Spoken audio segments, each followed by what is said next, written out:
Voilà, donc de retour pour une nouvelle récap de compète, c'était à 3, comme aux départementaux. Dans le gymnase, cette fois dans la grande salle, donc il y avait de la place, on était bien. Voilà, premier essai à 200, après un bon échauffement. Cette fois, il y avait moins de monde, donc on pouvait tourner plus facilement. J'ai pu monter les barres progressivement. Donc là, j'arrive sous la 200, assez confiant, bien échauffé. Et voilà, c'est parti, on déraque, on passe les pieds. On avait un arbitre national, là, c'est celui qui est juste en face. Donc là, ça monte plutôt bien. J'ai penché un peu d'un côté. Je pense que la barre, je sais pas, j'ai peut-être pas tout à fait bien placé la barre sur mon dos. C'était un petit peu plus dur que prévu. Mais bon, voilà, rien de bien grave. On se met dans le bain, ça monte plutôt pas mal. 205, ça devrait monter dans tous les cas.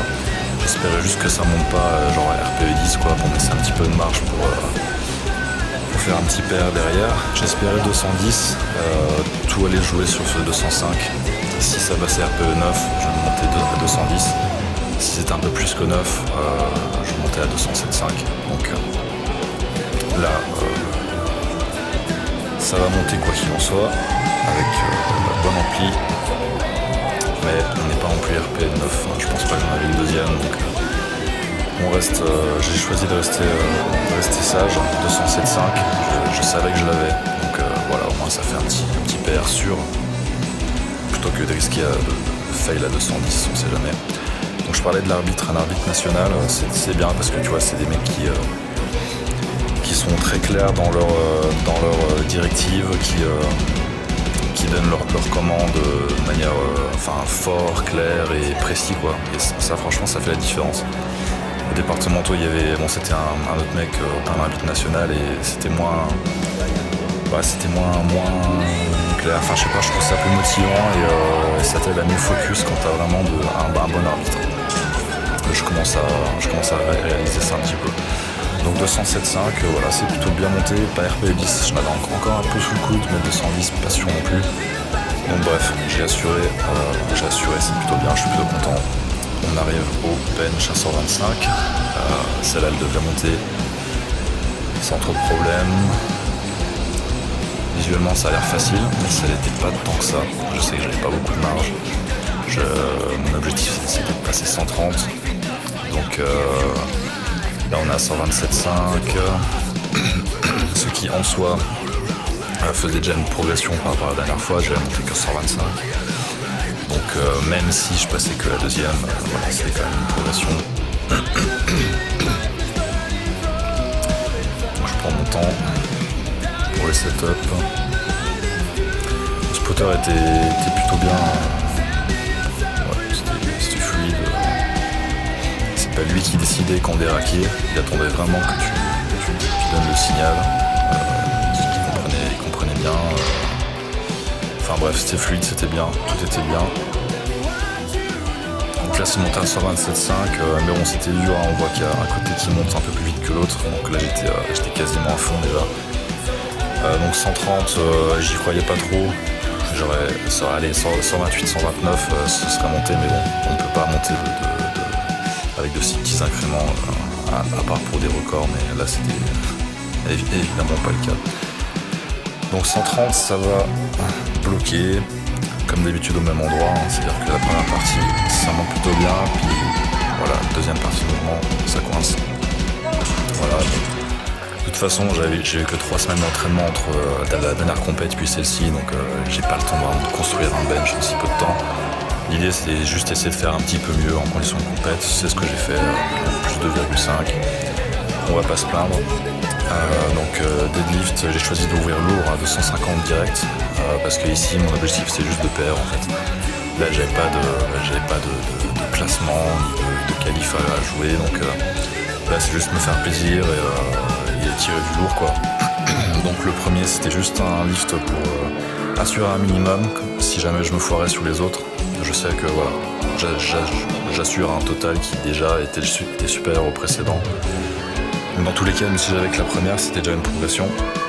Donc là ça va monter plutôt bien, même si là très honnêtement je commençais à être claqué. je l'ai senti au bar de chauffe. La dernière à 230, elle m'a paru super lourde.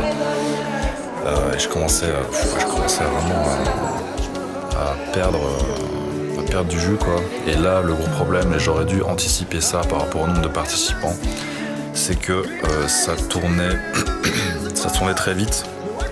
Et ça tournait encore plus vite pour moi parce qu'il y a de très petits écarts entre mes lifts. C'est-à-dire que je passais avant les autres, quoi. Donc vu qu'on passe par rapport au poids qu'on choisit, les poids les plus légers, les poids les plus lourds en dernier, vu que moi je monte par petits paliers, à chaque fois je grattais une ou deux places à chaque essai.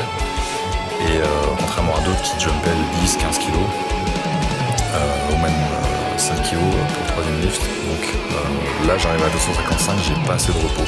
C'est pour ça que je prends toute ma minute encore pour essayer vraiment de régénérer un maximum.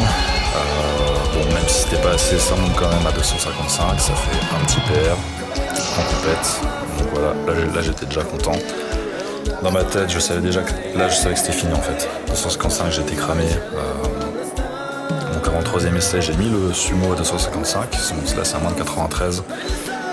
Qui va, juste pour comparer un peu les deux techniques, c'est toujours intéressant de voir la différence. On voit que c'est lent pour décoller la barre, mais le lockout se fait plus rapidement. C'est toujours la différence qu'on voit entre les deux variantes.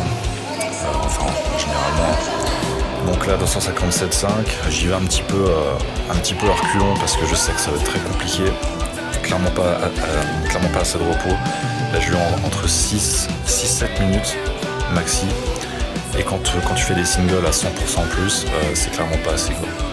Moi, perso, il me faut dans les 12 minutes, 10-12 minutes pour vraiment me régénérer à fond entre deux essais de max à 100%, quoi. Donc là, pareil, je vous la montre, hein.